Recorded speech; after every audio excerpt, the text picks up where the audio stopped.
Welcome, friends. This is Harshad Parekh inviting you to listen to some of my short writings on various topics. This is audio number 153. Timelessness exists at all times. Time moves in the background of timelessness, just like clouds move in the background of sky. Thinking is time, and silence is absence of thinking or timelessness.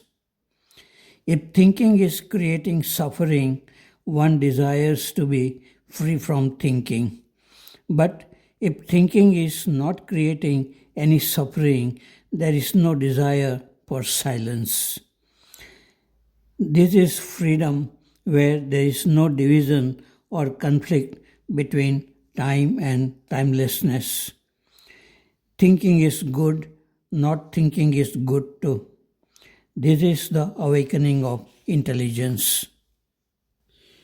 Next article. When a person is able to see things and thoughts clearly, non-verbally, with freshness, and lives every day with newness, beauty, love. These are just the words human beings have invented to communicate with other human beings. Such a person is not attached to any guru, any teachings, any God. But when a person is living only at the level of thinking and feeling, he will give very much importance to a particular guru and his teachings. He may like to propagate this teaching and may worship his guru as the only true teacher. But the true teacher is not attached to his own teachings. His teachings or words of wisdom come naturally from the state of clarity. He would not care to write down, publish, propagate his own teachings. But his disciples or followers or devotees may treasure his words as precious jewels and repeat them or quote them. Kabir was an uneducated, simple, poor man. His words or poems came naturally from such clarity. He was fearless in saying that why mullahs and pandits were making so much noise about their gods. Has God become deaf? His imaginations came from his daily life of activities. He compared the human body with a cloth, chadariya, or with clay. His disciples wrote down his poems. Kabir had no attachment to his own words of wisdom. What he said was quite obvious and simple to him. Such true mystics have lived in India and they have affected Indian culture. It is easy to worship them, but difficult to live with clarity and freshness every day. Next article. Some people follow Krishnamurti 100%. They feel that Krishnamurti can never be wrong. This kind of attitude really goes against what he has said about himself and his teachings. He has said that do not follow anyone. Find out for yourself what is true and what is false. There is no authority in the field of understanding the mind and spirituality. Teachings are like a mirror in which you can see yourself. If you see clearly, break the mirror. You do not need any teachings. As the words are not the teachings, truth is hidden behind the words. This one has to find for oneself. As long as divisions exist, within oneself, such as this is Krishnamurti's teachings and that is not Krishnamurti's teachings, one lives with conflicts and prejudices. How do you read or listen to anything or anyone? If you read or listen more carefully only because Krishnamurti has said it, then you are conditioned by him. Can you listen or read carefully without knowing who has written or said it? Freedom is required in the beginning. Confused mind, even if it reads beautiful, simple teachings, it will create more confusion. Rigidity in one's view that this teaching is the only teaching which is correct and other teachings are wrong indicates prejudice. Ultimately, what helps you the most is a good teaching for you, but that may not be good for everyone. Next article. I lived at Brookwood Park School for 6 months from April to October 1989. I did not go there to teach.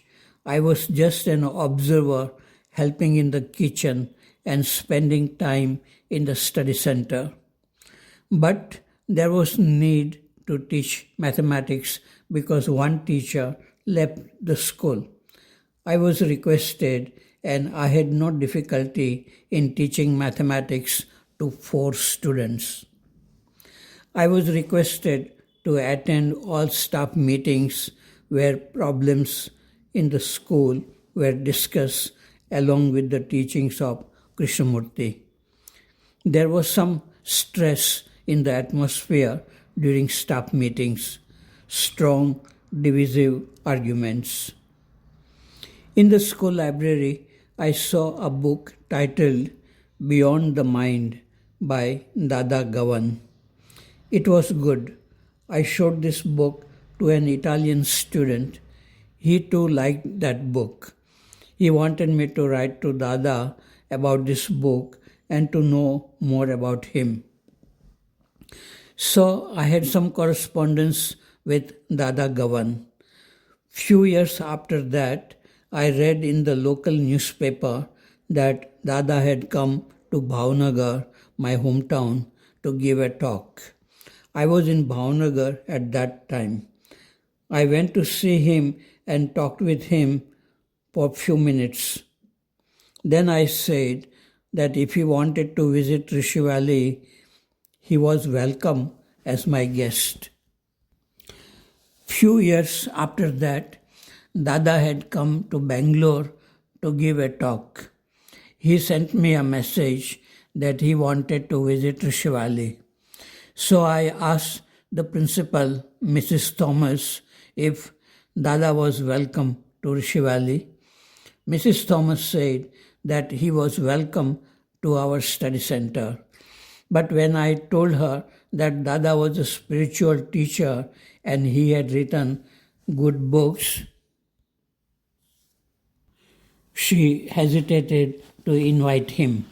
Krishnamurti did not want such spiritual gurus to visit Rishi Valley. But Mrs. Thomas said that Dada could talk with some teachers at our study center. He would not be allowed to give a talk to the whole school.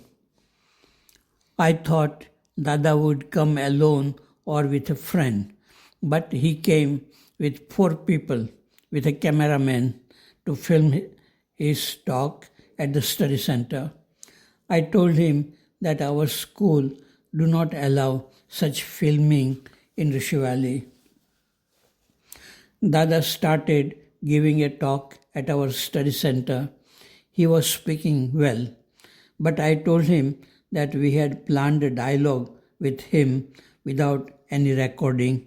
He agreed. We went for a walk. We had a good one-to-one dialogue.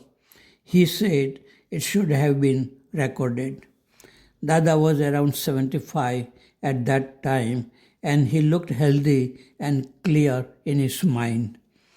He has written books like Towards the Unknown and Sights and Insights. His writing is very similar to that of Krishnamurti. He said that Krishnamurti was a spiritual dynamo. When Dada left Rishi Valley, he presented some of his books for our school library. When I gave these books to our librarian, she said that such books are not allowed in the school library. The school director said that books by such gurus are not allowed in our library. Krishnamurti did not want such books in the school library. I do not understand this kind of censorship. If someone finds such books interesting, what is wrong? Students and teachers read all kinds of books, including novels. Will they get misled if they read books by Dada, Vimla, and Osho?